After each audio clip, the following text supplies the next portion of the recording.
কেউ কথা রাখেনি।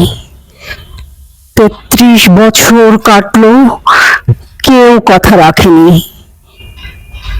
ছেলেবেলায় এক বৈষ্ণবী তার আগমনী গান হঠাৎ থামিয়ে বলেছিল, শুক্লা দ্বাদশের দিন অন্তরাটুকু শুনিয়ে যাবে।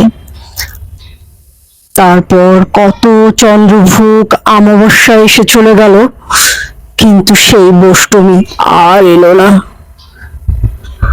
25 বছর প্রতীক্ষায় আছি।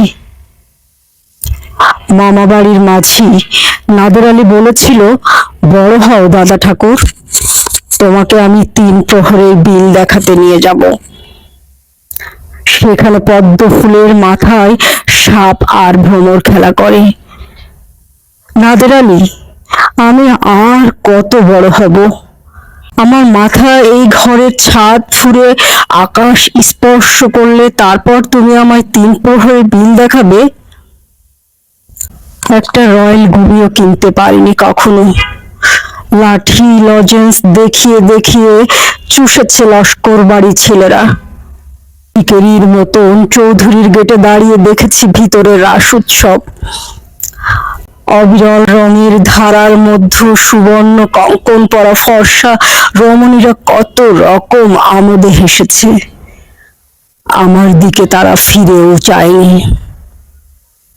বাবা আমার কাজ ছুঁয়ে বলেছিলেন, দেখিস একদিন আমরাও। বাবা এখন অন্ধ, আমাদের দেখা হয়নি কিছুই।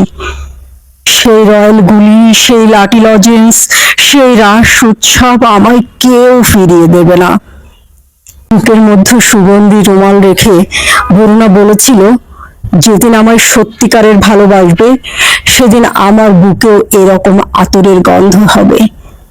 ভালোবাসার জন্য আমি হাতের মুঠোয় প্রাণ নিয়েছি, দুরন্ত ষাঁড়ের চোখে বেঁধেছি লাল কাপড়, বিশ্ব সংসার তন্ন তন্ন করে খুঁজে এনেছি 108টি নীলপদ্ম, তবু কথা রাখেনি বরুণা।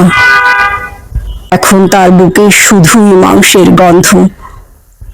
এখন সে যে কোনো নারী। কেউ কথা রাখেনি।